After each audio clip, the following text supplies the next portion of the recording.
obviously in addition to seventh grade, we have programs coming through in a lot of different ways, but you guys are all from private schools and probably, I would assume, taking advantage of a lot of the cultural institutions around you. And it's what's really good from our point of view is let's sit down and talk about what could really work at grade student.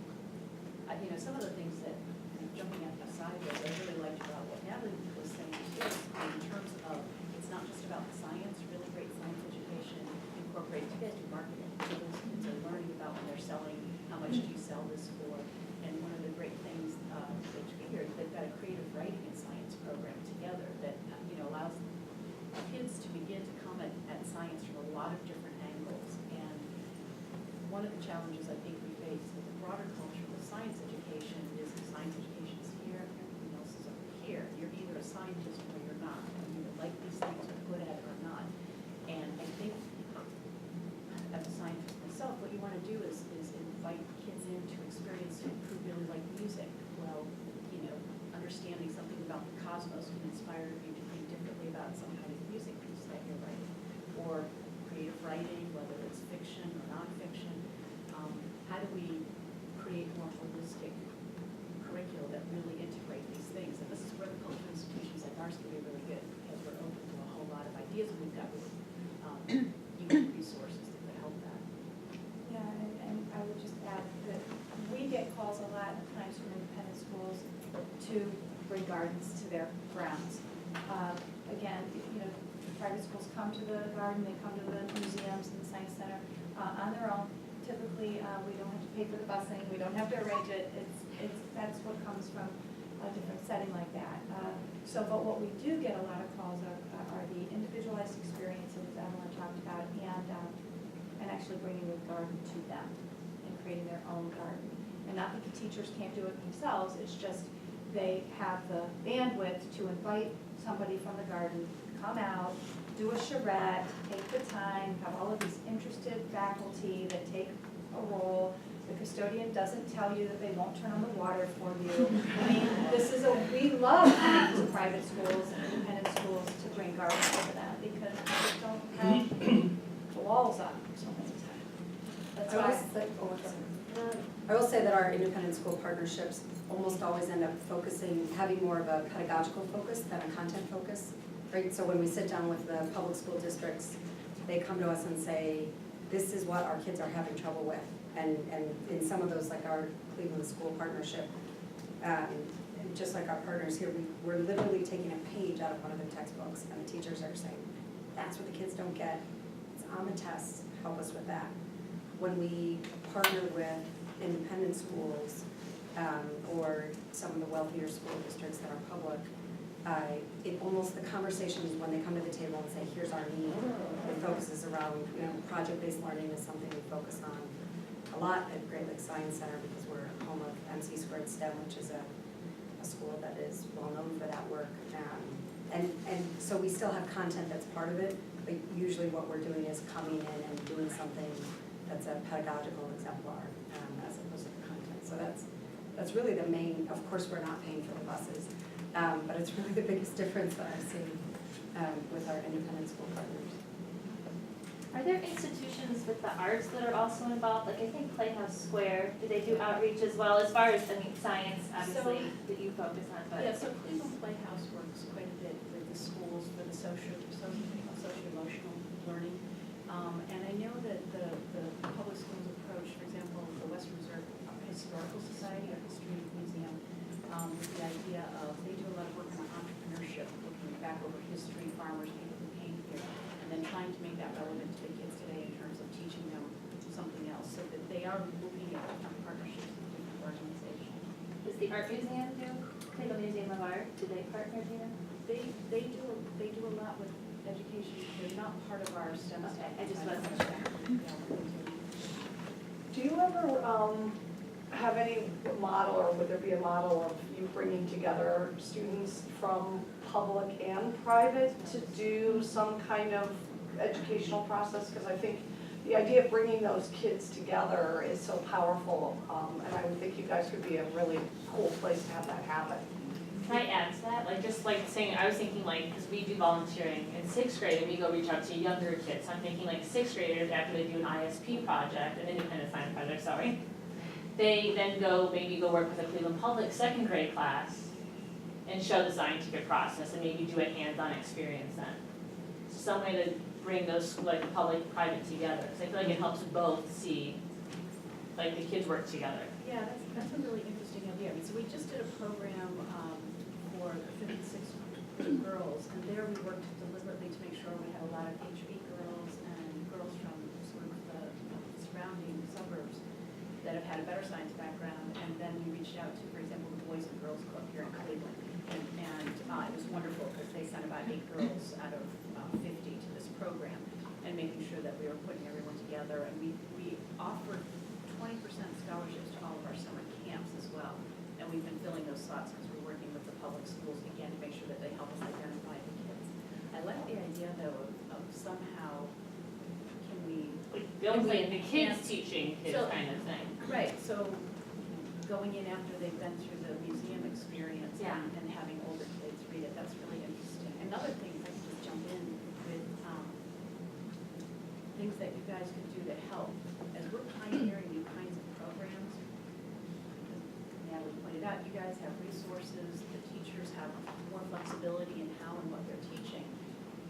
I often like to look at how we can try some things out under the best of circumstances, which help us see what kids in general respond to, what they like, what they don't like, and then we can sort of think about, is this something we could work and take into a public school setting where they, quite frankly, just don't have the time and the resources to let the teachers explore that kind of thing. So, love working with teachers from the private schools because it helps us take that forward too. Your after, well, actually maybe Green Team is not like this, but our after-school program does have a real mix. We have parochial, independent, and public school students, and they spend about 250 hours a year with us on weekends and after school. And is that like the kids sign up independently kind of? Yeah. So that's been our best example of where the schools come together. How about the schools like City Nations or even urban community that have programs for the students where they do so-called community hours that can really have to do that? In my experience, especially from urban community, what you would see is students going out and they were helping in other schools to meet the requirement, but I just felt they never really took full advantage of it. So you would have the opportunity to say, take a program from your vantage point and take these students, instead of them just going out and being, say, 4 or 5 helpers or tutors, they're actually delivering the service from that you designed to these schools. If You have to some do sort it. of You one have to thing go you would out. do differently. You give them a mission more or less, and then you're building that bridge between your foundation, your organization, and these schools that have the needs. Well, and it also ties into one of the best ways to learn something, you guys all know this, is to teach it, right? Yeah. Yes. You get it in your brain in a whole different way when you get up there and you explain it, you see who responds and who doesn't, and so that kind of experience can be really helpful. We've just, about 6 months ago, hired a new community engagement manager, someone who's gonna help us build our volunteer pool and reach out. And if I had one thing to do over, I would have made that change years ago to really sort of begin to develop these programs. We're just getting underway with it, but that's really good. I suspect all of our organizations right here, right now, have a large group of students who, we just train our students on Wednesday, who are coming in for being assistant instructors in the spring break camps that we do, and over the spring break busy season. We will not let them lead a class. Those are only certified teachers who are allowed to do that. But they're certainly in with the students and peer tutoring in a way. We found, we haven't had to search so much. I mean, the independent schools are really, call us a lot for these project-based and ISPs. I mean, but we get the individual calls a lot, and we try to put them out with Green Corps as much as possible. The challenge with that is our students that are aging out of Green Corps come back to do that same, provide that same service to get that leadership training. Certainly we try to put the seniors that are in Green Corps that have been there long enough to know the difference between a weed and a tomato. They are teaching these smaller kids, and that's exactly the point. And what we've seen too is, it's a blessing and a curse. We're trying to grow we're trying to reflect the diversity of Cleveland at the Botanical Garden. The Botanical Garden looks very lily white and from a professional standpoint, and gardens are for everybody. And we take this very seriously to reflect that Cleveland, and Green Corps is predominantly African American. We really try to get teachers and staff that can be role models for them. I can care as much as I do, but I don't look like they, and I didn't come from where they came from. And when we get a person that does look like them, they listen, just, you all know. So I think we've been trying to deal with that, but then we're also trying to diversify the Green Corps. We don't want it to be like, it's a real issue. It's a real issue. The funders say, oh, this is how nice of you to go help black kids. I mean, and this is not where we're trying to be either. So it's a double-edged sword. It's also a field, sciences, and especially gardening isn't a field that a lot of diverse candidates are coming from. So we're trying to show them role models that have been where they've been. We have time for one more question. So listening to you talk, and I think that this is, such an admirable mission, reaching out to students who are underprivileged. I'm thinking about, though, that we teach students who come from this position of privilege. And, a lot of times we set them up to do volunteer work or do the good work, like you were saying, go and help these communities, when really I think it would be such a more worthwhile opportunity if we could just give our students time and space to be peers with students who come from different lives and different socioeconomic lives, maybe different racial backgrounds, different religious backgrounds. I think they don't experience that in their lives until oftentimes they leave for college, or maybe even and not until adulthood. So a lot of them stay in these private institutions, and I feel like it's just making me think, as we are a private institution, how can we make meaningful partnerships with public institutions that aren't just like, oh, we are the privileged ones who are collecting clothes and giving them to you, or look at us, we donated this time, we're volunteering to help you. Instead, like, we are peers, or almost flipping the script and giving students who are role models from communities an opportunity to come and work with our younger grades and be the teachers and be the role models, so that they're feeling like they're the ones who have this power in the relationship. So I feel like almost trying to mix things up, and or just making it level and even. Like, we are peers, we're all learning this new content together. It's not like, oh, look, I come from this school and you're so different than me. And I feel like that's how a lot of my kids, even in first grade, already kind of perceive the world. And I think that that's something I'd like to shake up for them. So creating opportunities like your summer camps, where you're saying, providing scholarships for public school students, but then heavily recruiting private school students, I think creating space for that sort of partnership is something that would be awesome. Just to get our girls into a space where they're peers with people who are different from them. I'll keep it brief, but to add to that is, I'm lucky to be part enough of GROW that Laura Zapp has started, and she has formed sort of a relationship with sisterhood, and it's a peer situation where HB girls and sisterhood, who are at-risk girls, we get together 4 times a year, and really they are equals. They are equal, they're all students, and it's become quite a powerful relationship from both lenses, and that I agree with. I think that is an undertapped sort of relationship. I'm glad you both said that, because that kind of shake-up that you're calling for, that you're hoping for, that you're wanting to see is exactly why this conference exists. And it's really trying to prompt that kind of thinking and that kind of collaboration to look for that, just so that there's more side-by-side work among among the grown-ups and among the children. So that's a great transition point. Before we close, I wonder if you could each sort of bench personally and tell us something that you, that's changed inside of you because you've chosen to protect this part of your institution's mission, right? I mean, it would be so easy to overlook it, okay? Because it's very layered, it's very complicated, it's very expensive, it's very time-consuming, it's very everything. So you could keep it the same, you could, but you've all chosen not to.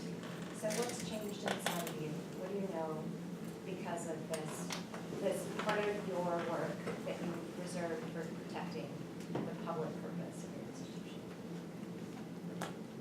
And Okay, so no, it's a tough question. Honestly, one of the things I've done is changed how much I share about myself. I grew up on food stamps, came from a large family, my dad was a social worker. And believe me when I say, look, my skin is white and I grew up in a very privileged way, but we didn't certainly have money. And growing up in inner city Detroit and going to a Detroit public school,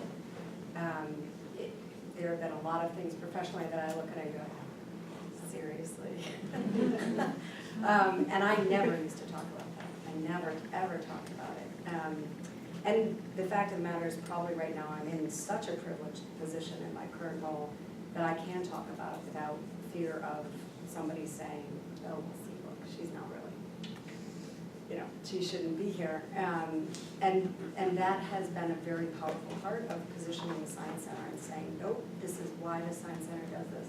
I went from being in a science fair to working in a science facility of Michigan Cancer Foundation to working at the Detroit Science Center, all because of my school experience and a partnership between the Science Center and the school. And so I am unabashedly championing that now in a way that I certainly wasn't comfortable doing before. it's remarkable to hear that you're a product of the very kind of partnership that you're trying to nurture. So I spent most of my career in academia and doing research and very happily lost in space. But you get to a point in your life, your career, where you say it's time to do something to change something that's very important to you. So came to this museum, wasn't actually planning to make this kind of change. One of the things, I feel like a kid in a candy store, and it's been personally rewarding to play with things like that. My background is theoretical physics, so I had equations, and now I get teeth to play with. But one of the things that's been the most compelling is when you walk around the museum, and whether it's families or students, or you are in a classroom with these second graders, and you see the kinds of things that they're saying and they're doing, and some of these kids are coming from some of the most challenged schools in Cleveland, and when they're in that classroom, they are everything any teacher could possibly ever want. They are asking the right questions, they are engaged, and it gives you hope. We can make a difference, and it gives you strength to go on when sometimes there are more practical things that are really, really challenging, and at the same time, it's heartbreaking because you still think, what are we doing, and I'm not talking about the private school students, but what are we doing that by the time they graduate or don't graduate, they've lost everything that I'm seeing in these kids right now. So but it's encouraging. So it's way to Well, I'll try to be brief, because, I had been at the City Parks Department for the City of Cleveland before I came to the Botanic Garden, and in that glorious role, we took care of vacant lots too. And at last count, we were mowing 20,000 vacant lots in the City of Cleveland. And so when I took the job at the Botanical Gardens, and my goal is to make more of these lots, obviously gardens. And so Green Corps has been a little bit of a selfish motivator. It was perfect that it existed when I went to the Botanical Garden. I just blew it up. But there was one lot that really drove me to the Botanical Garden, because I didn't know Green Corps had the kind of power it did until I was driving by one of the vacant lots and in the city of Cleveland that we had to take care of. And it was surrounded by public housing and a horrible rec center, again, under our charge, just look like a prison. And there were a couple of shootings that one particular spring there on the vacant lot. January 1 in April, and the mayor said to me, you need to go put in something there, go do some sort of beautiful thing. Okay, we need the community to really own this. And so I, fortunately, and on my driving around the city all the years prior, I had seen Green Corps at this one particular site, and I didn't really know much about it, but I called the head of the Botanical Garden and I asked him about it. And he told me, and I said, would you come see another site with me?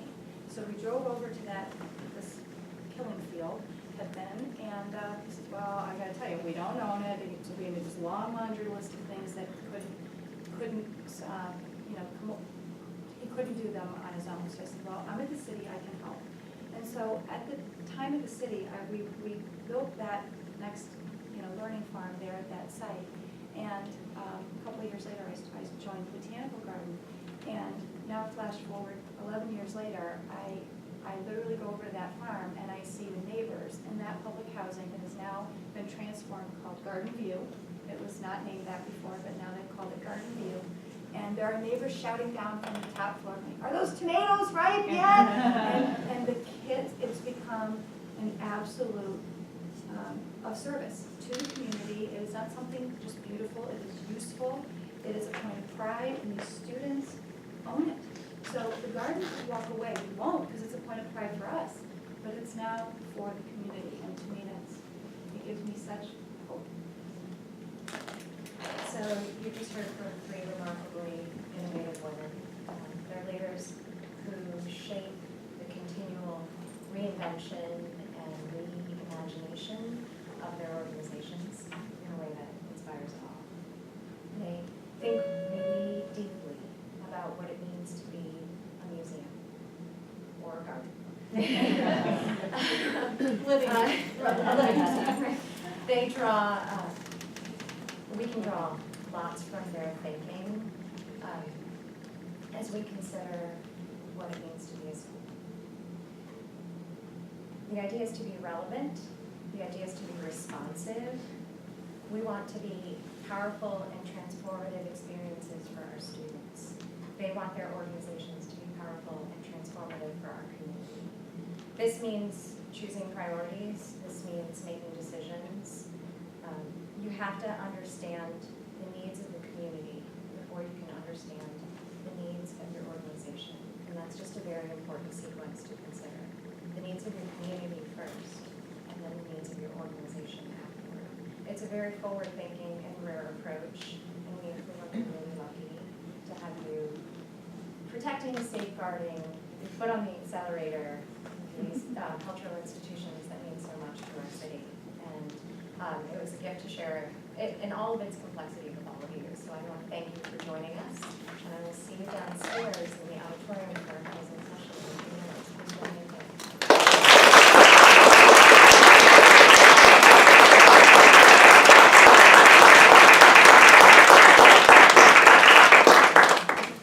Whoever has that jar of salsa can take it home. I can't take it home.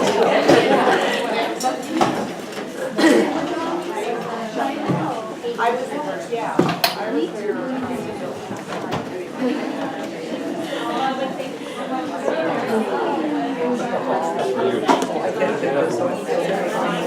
A little bit in body. They always check that.